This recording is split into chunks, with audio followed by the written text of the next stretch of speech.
Good evening, and happy Black History Month. Tonight, I think we're gathered here because too oftentimes when we talk about the issue of racism in this community, a lot of times we're talking about what's happening in the schools and what's happening to the students. And we want to do, we have the best intentions of doing right by the students, but what we don't do too often is talk to them, and I think more importantly, listen. When we talk about institutional and overt racism, they deal with it every day. Some stories occasionally get out to us, they get into the news, but for the most part, we don't hear about them. So with that in mind, we wanted to yield the platform tonight to their voices so they can share their concerns, share their stories, and also tell us as a community, how we can better support them. I'd like to, let the students introduce themselves. So just starting at the end here, can you just tell the crowd your name, your year in school, the school you go to, and just a list of some of the equity groups and activities you're involved in? Hi, everyone. My name is Penelope Spurr. I'm a junior at Lake Oswego High School. I recognize some of your faces. That's exciting. So I am a member of the Jewish Student Union at LO. I am also one of the two student representatives on the school board. Hi, Rob. Hi, Anna Marie. And I saw John in there somewhere. Hi, John. And I am also one of the co-founders of Students for Change at between Lake Oswego High School and Lakeridge. I'm heavily involved with our diversity committees, both the students on there, the teachers on there, and also our, I would generally say that I am politically engaged and I care a tremendous lot about this issue. Hi, I'm Janelle Prager. I am co-president of Lake Oswego High School's BSU, and I would say that I, generally speaking, am pretty politically aware and care a lot about social justice in general. So, thank you. Just a quick clarification for people, BSU is Black Student Union. Hello, I'm Maximus Herrera. I am a senior at Lakeridge High School. I am a member of the Lakeridge Equity Council. Maya's our president, and we're here to make change at our school, and I'm also a member of the Students for Change group, so thank you for having me tonight.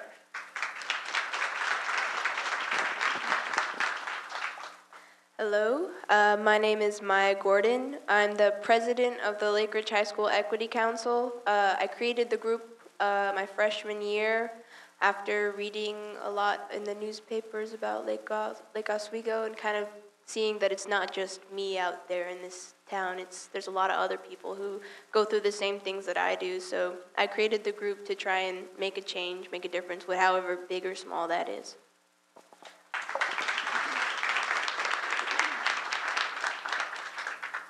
Hello, everyone. My name is Anna Marie Gunther, and as Penelope said, I'm one of the two student representatives on the Lake Oswego School Board. I'm also a youth representative on the Sustainability Advisory Board for the city. I also serve on the Youth Action Council, and I also am the president of an environmental action club at Lakeridge High School. Did I already say I'm a junior? I'm a junior at Lakeridge High School. This is my second year on the Equity Council, which Max already stated that Maya is the president of, and I'm really looking forward to speaking with you all tonight. Thank you.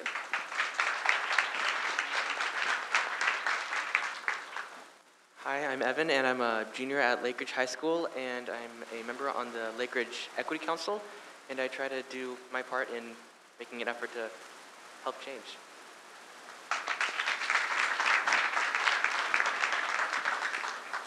Hi, my name is Anushka Nair, and I'm a senior at Lake Oswego High School. I am the co-chair of the Diversity, Equity, and Inclusion District Committee for Lake Oswego Public Schools, and one of two student representatives with Maya. I am the founder and executive chair of Enough is Enough, a student group I founded in junior year, which is involved in making sure that our school community is focused on the same diversity issues that we as a community here have in our foresight. And I'm also one of the founding members of our Lake Oswego High School Diversity and Equity Council.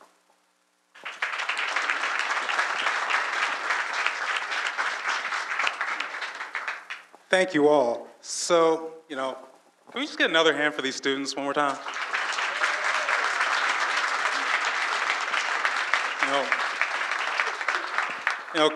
Coming up here and speaking their truth is hard, so, this is a big thing. Well, so the first question I want to pose, I think is on a lot of people's minds, is how pervasive is racism in the schools really? And could you just share some examples?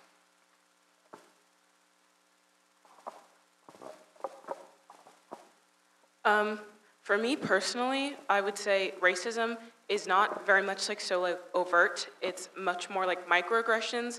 So it's the little things that people tell you. So I know for me, I'm adopted and my parents are white and most of my extended family is white.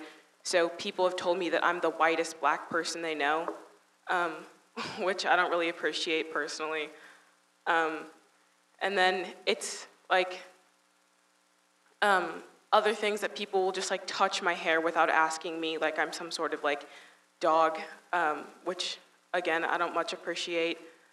And also it's asking me questions that wouldn't really be you wouldn't just ask a person questions that I shouldn't have to answer, questions people would ask me oh, is it okay if I say the N-word because you're my black friend so you can give me a pass, which is obviously not okay.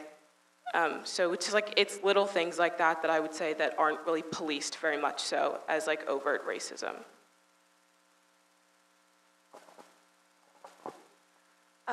So I'd say that, yeah, it's definitely more microaggression. It's not, there's small things that just slowly pick away at you as a person, just little comments that you get every day and just make it so as a whole feeling like you don't really belong in this town.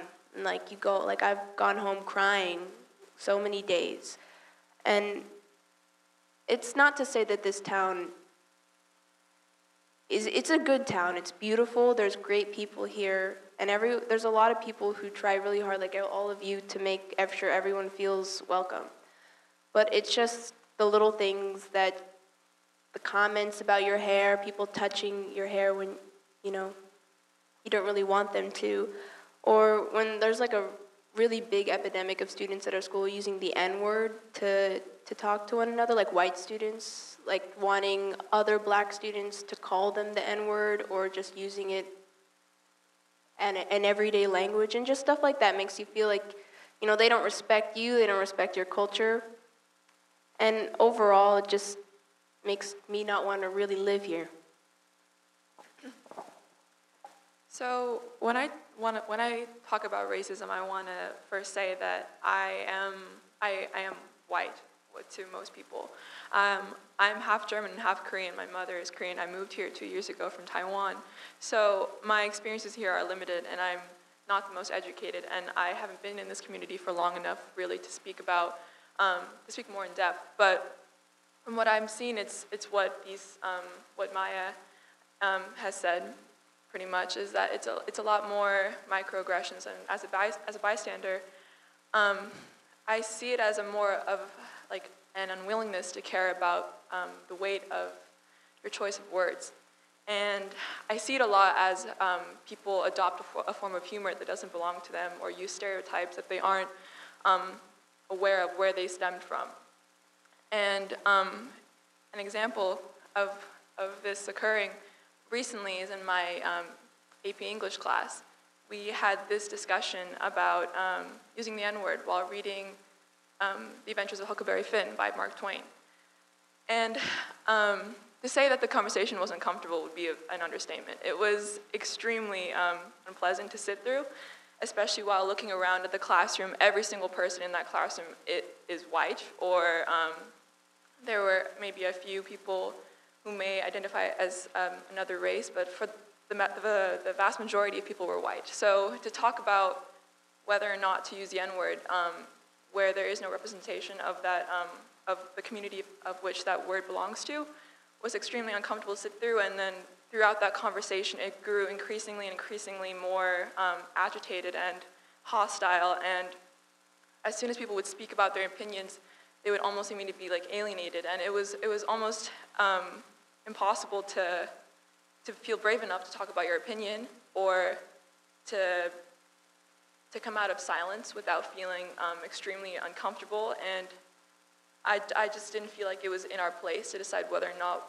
we could use the word or not, and I didn't really appreciate the conversation that arose from that. So I think when I responded to the question, I guess, a lot of the conversations that surround race at the schools are very hostile or uncomfortable, I guess is a better word, that people don't know the right approach to talk about it. People feel uncomfortable to talk about it because they feel like they can't, or they feel like it's not in their place. And that's where a lot of the problem stems as well, because if you never talk about it, how can you ever address it? And that's where my problems lie, really. So let's just kind of dig a little bit more into microaggressions. Yeah, would anyone else like to talk about, I guess, just how that, well, one, some examples, but also just how it affects not just your schoolwork, but just your everyday life?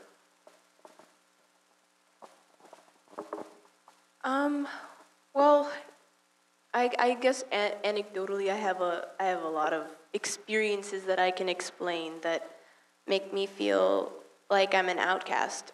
Well, one thing is that I moved to Lake Oswego when I went in 7th grade. I used to live in New Jersey, which is very different from here.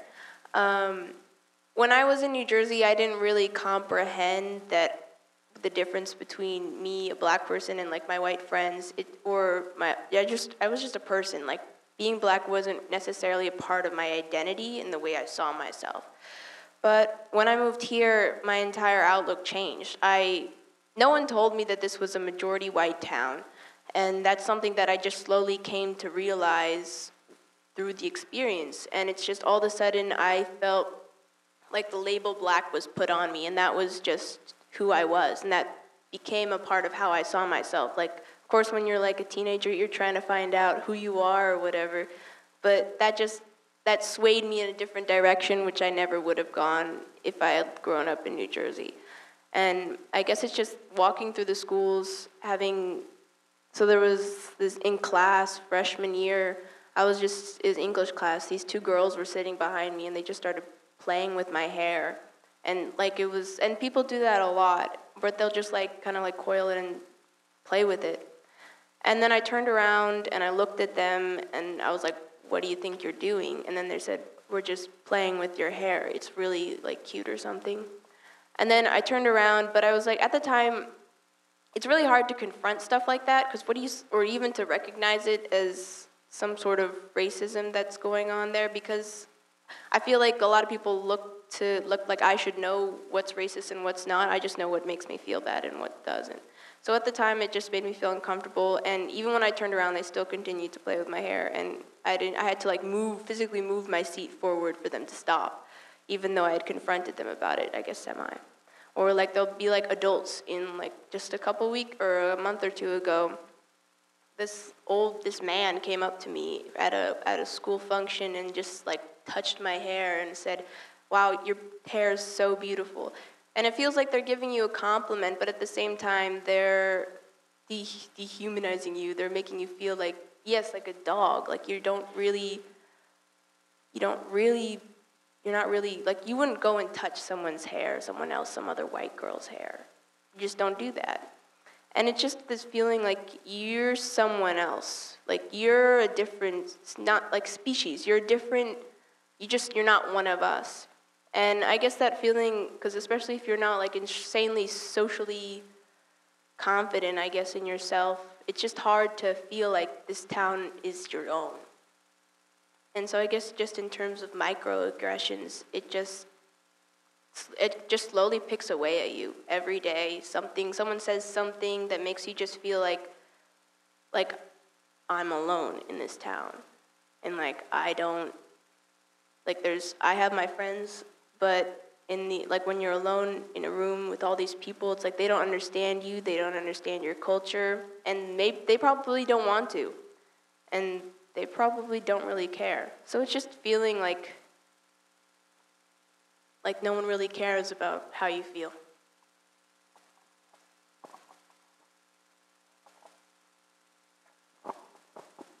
I just have a quick kind of story to share.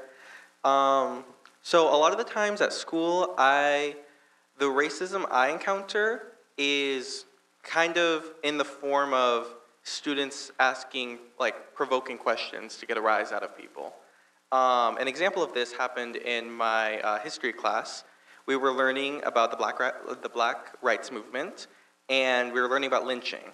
And we were talking about the case of Emmett Till, who was, I believe, 14 years old when he was murdered, lynched, and hung by a rope.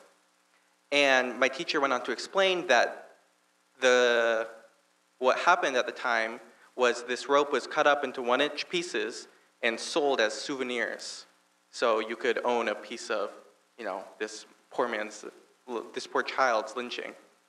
And, some snarky white kid in the class kind of sat up straight in his chair, raised his hand, and he goes, "Well, how much was it?"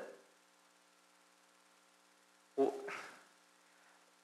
it's hard for me to put into words how uncomfortable I felt and how it was just disgusting, honestly. And you see, at least I have seen a lot of that in my school where, you're asking these questions, you're talking about these issues like it's nothing, like it doesn't matter, like these people aren't even human, so that's what I've seen. Thank you.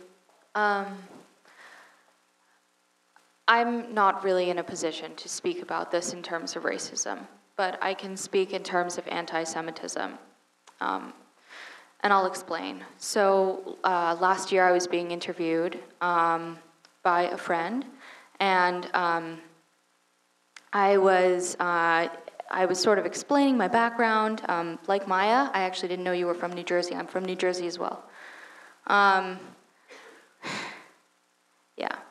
And so I was explaining my background. I was explaining I'm Jewish. It's a large part of my identity. It makes me who I am.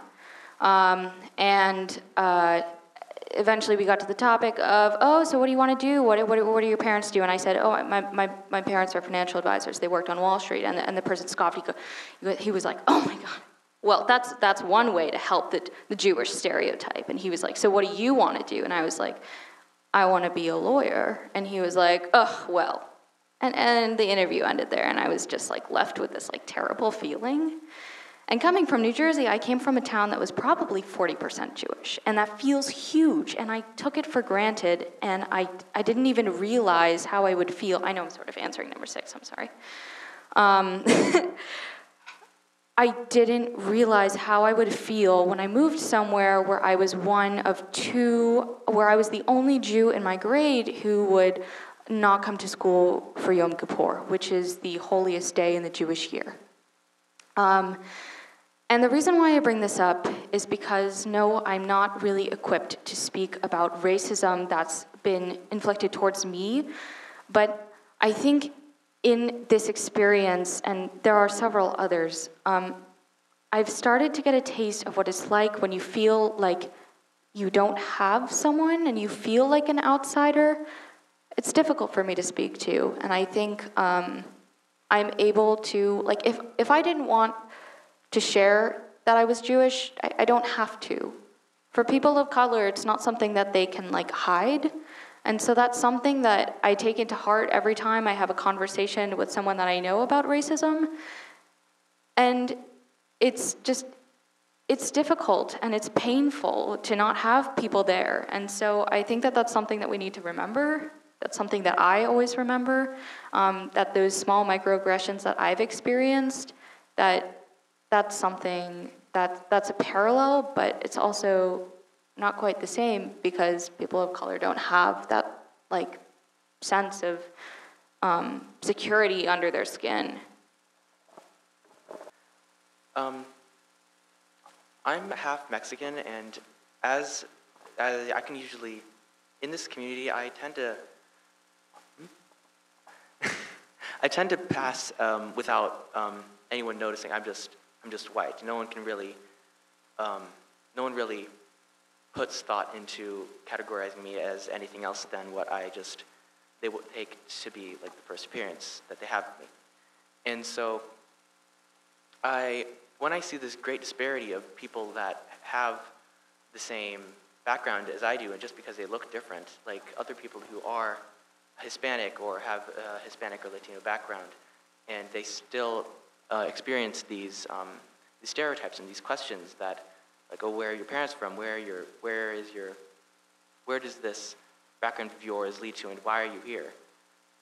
It makes me feel uncomfortable, especially when I get asked those same questions. Like, I had this, someone came up to me earlier this year, and someone who, they just passed off a question as curiosity. They asked, because of my last name, they said, oh, your last name sounds Hispanic. You look white. And it just made me really uncomfortable that they would think that just because I have this background of being Hispanic that I shouldn't be, it made me feel like I shouldn't be white, that I don't have an identity that I can really put myself into. It made me confused. Just want to move, because one of the things a topic that comes up in these meetings and around town is diversity in hiring. And who better to talk to than students about how diverse are your teachers? And do you feel like that has an effect on what happens in your classrooms?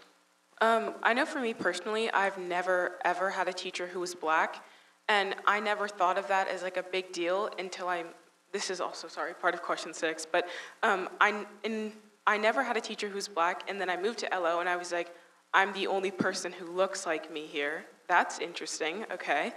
And then I was like, oh, it would be nice to have a teacher who looks like me, because then there's someone I can identify with in some sort of way, and especially in classes like history and English, which like historical context, a big deal.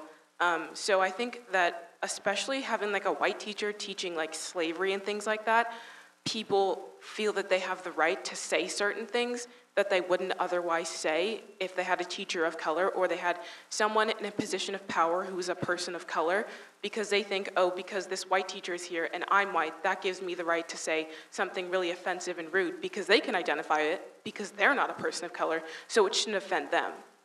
So I know that like they're trying to integrate more people of color and history of people of color into our like curriculum.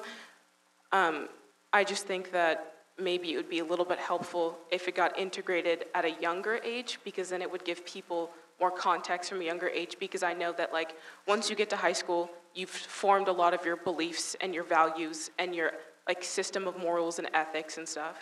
So I think it might be helpful if there was more education about that kind of stuff at like an elementary or middle school level. I just have like a quick thing to say. The only black teacher I believe I've had was my freshman year for history. And we were learning about slavery.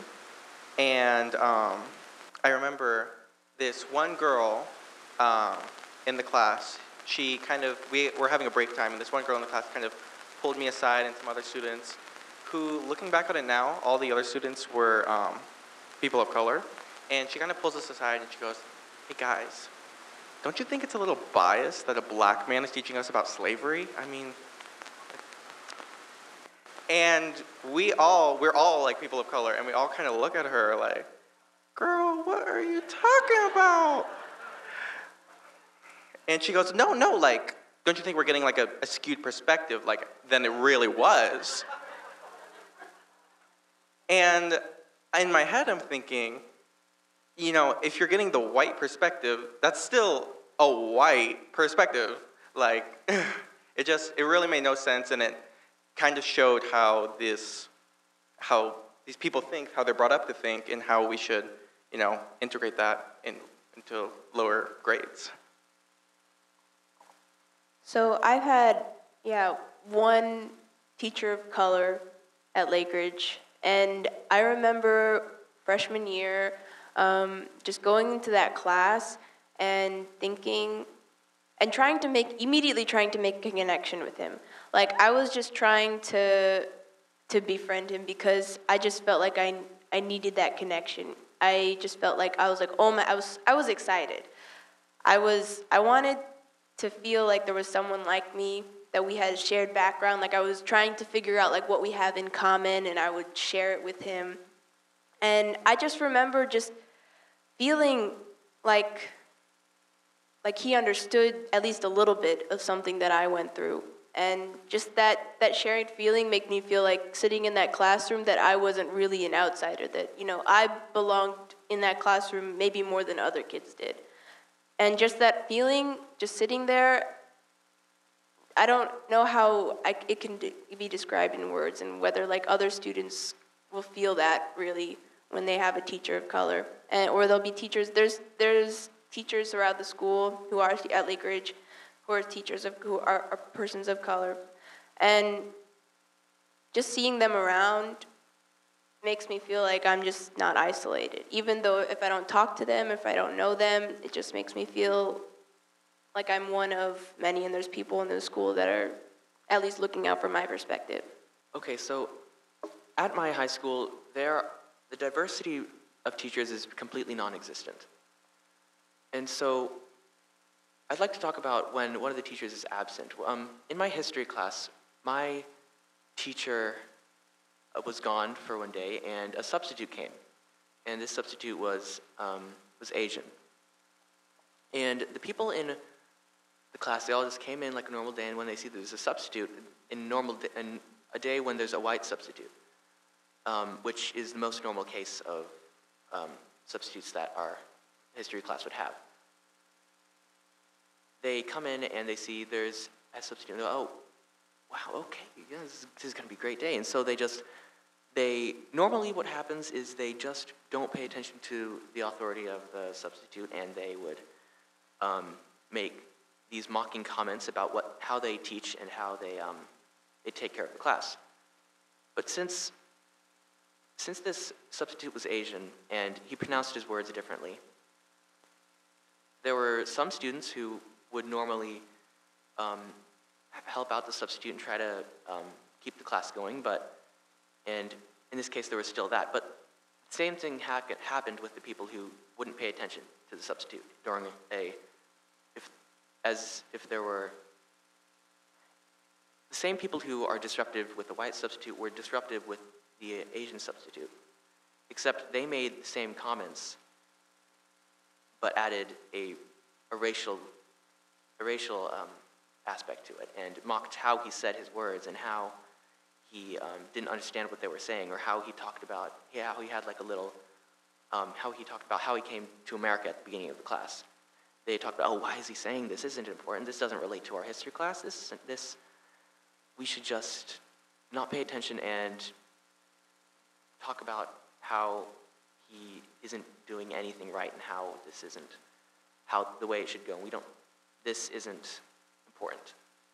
And I feel like that there shouldn't be a difference in between how we treat our teachers, especially since at Lakeridge there isn't any other experience except for like the absence of diversity in our teachers. Just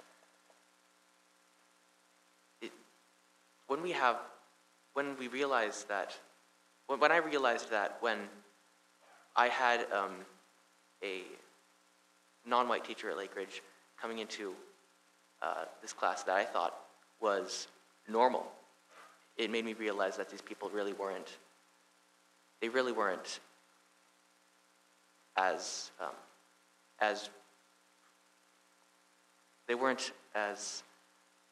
clear on their thoughts as I thought they had been.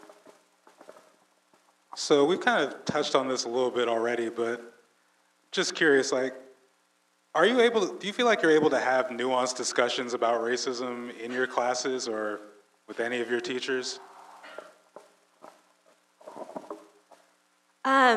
So short answer, no, but long answer, a year ago, so we live in a post 9/11 world, and as somebody who's a Brown student in LO, there is a lot of aspects of nuanced Islamophobia that exists in our community that isn't as talked about as other forms of racism. Last year in my junior year, a large slate of Indian cab drivers were killed because people thought that they were Muslim. And as a community, we choose not to identify ourselves as separate because we don't believe on throwing another community under the bus to separate us. But a huge amount of people from my culture and my race and people peripherally that the Indian community knew were killed. And that's very hard to hear as somebody who's in that community, and especially with somebody, my father has a name that connotates, his name is Mohan Das. And the Das is something that people sometimes see as not American. So that day when that happened and I read all about the news, I didn't want my dad to drive me to school. And I kept trying to stay home. And he thought I was trying to be a brat, but actually, I just didn't want him to go to work because I didn't know what could happen to him when he wasn't with me. And so he finally drove me to school because my parents are big on education. And so I got to school, and I'm going through my day, and I keep thinking, how am I supposed to bring up the fact that this happened in my community in a class about algebra? And then how am I supposed to bring it up in US government when we're talking about different political parties in the sphere of parliament? How am I supposed to bring this up in science? Because, I mean, looking at rats isn't the same as talking about a political discussion. And so there wasn't any sphere to talk about it. And finally, when I got to where I was talking with my friends, I mentioned it, and they were like, yeah, I totally read about that. I just had a few questions. And I was like, okay, yeah, totally. And I thought they might be about the circumstances of what happened. But instead, their questions were, I just was really curious. They had this terminology. Do Indians actually speak Indian? And does that cloth hat that they wear a thing? And, like, why are a lot of Indians cab drivers? Like, is that a thing that a lot of you people like to do? And sitting there, feeling that I couldn't even let my dad walk out the door that morning, I was absolutely devastated. And coming to school the next day was one of the hardest things I've ever had to do. And I was so angry about it for a while. But then the more I thought about it, I realized there's no other person that these students had a chance to ask these questions. And the problem with our district is we don't give students a chance to ask dumb questions. And when we don't give them a chance to ask dumb questions, they assume the answers, and that is the most dangerous thing as a community that we could have. The narrative that is driven is by the news, is by multiple sources saying that every African-American person commits crimes, every person who's wearing a turban has a bomb on them. When students only see that narrative and cannot walk into a class and question that in an educational circle where that is the prerogative, it shouldn't be my responsibility to educate you about that. It should be our education's responsibility to do that job and let you know what you need to do and what you need to know to be a conscientious citizen of our mostly multicultural world.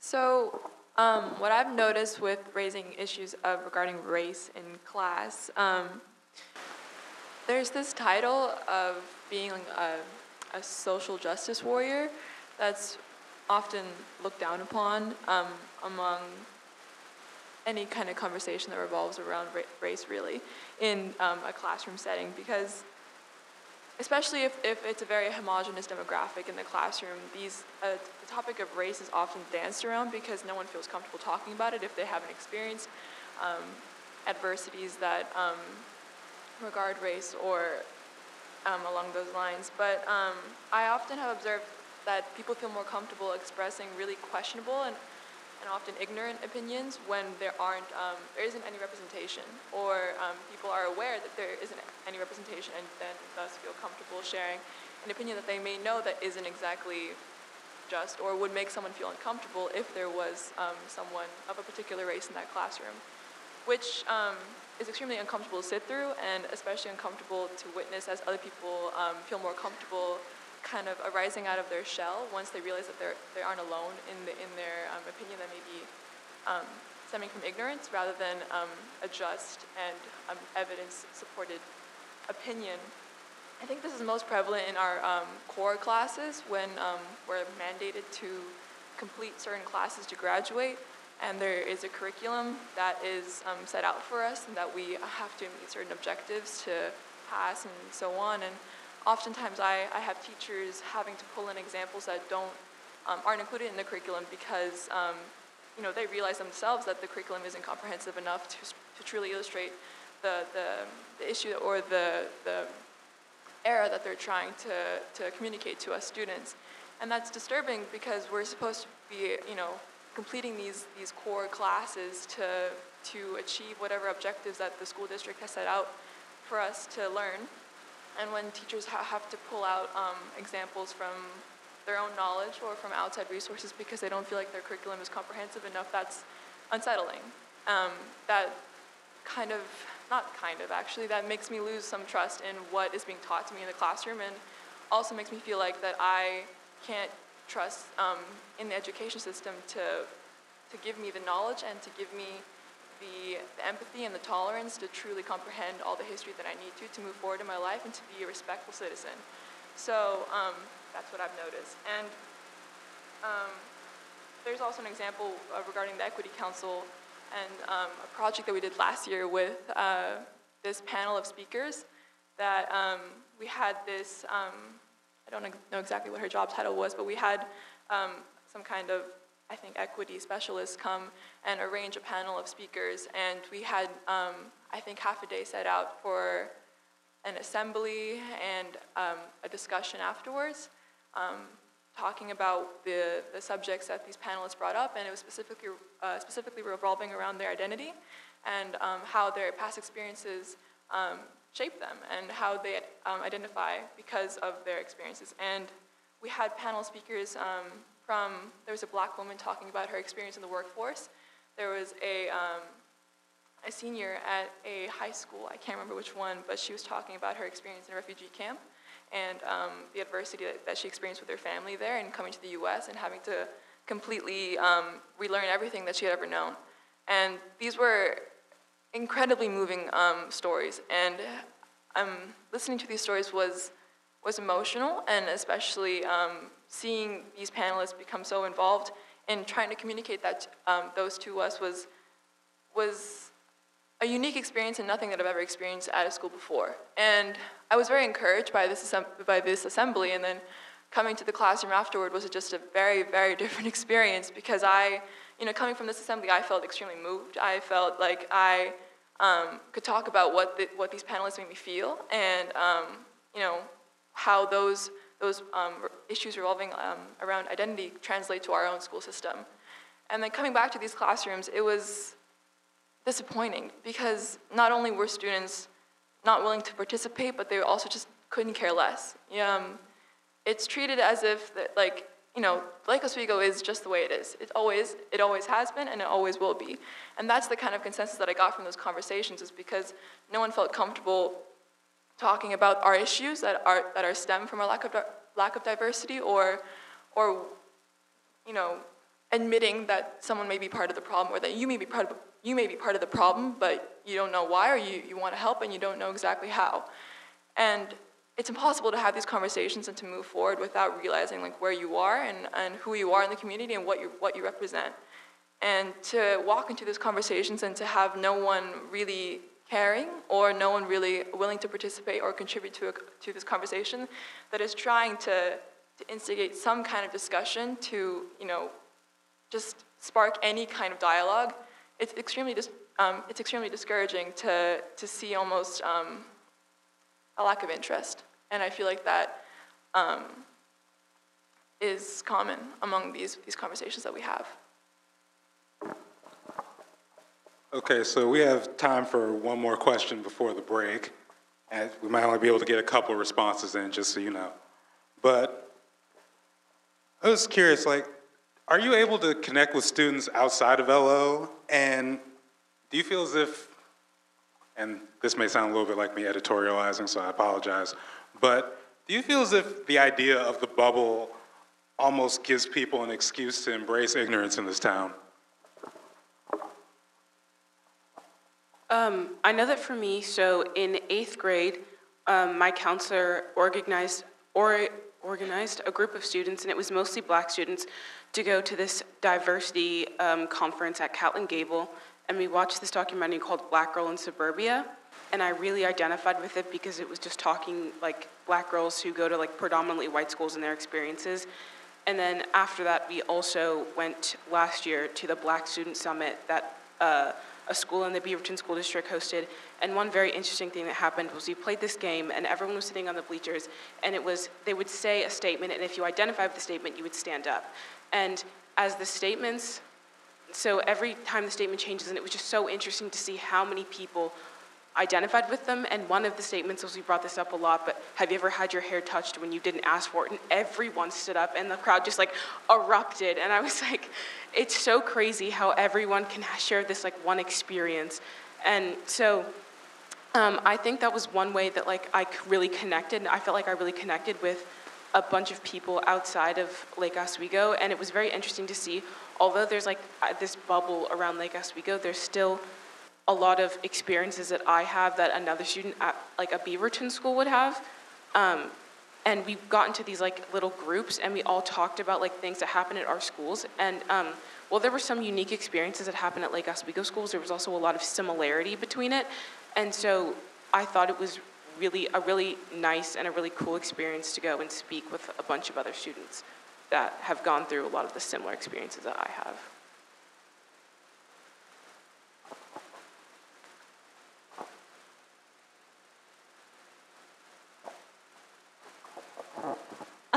To the question of whether the idea of the bubble gives people an excuse to be ignorant, I don't believe that's the case. I don't believe it's an excuse. I believe it's the cause of why a lot of us have this ignorance. I was away, so when I was in kindergarten, I used to leave my hair, I have very ethnic, floofy hair. It's huge. And for me, I had never had a problem before kindergarten with my hair.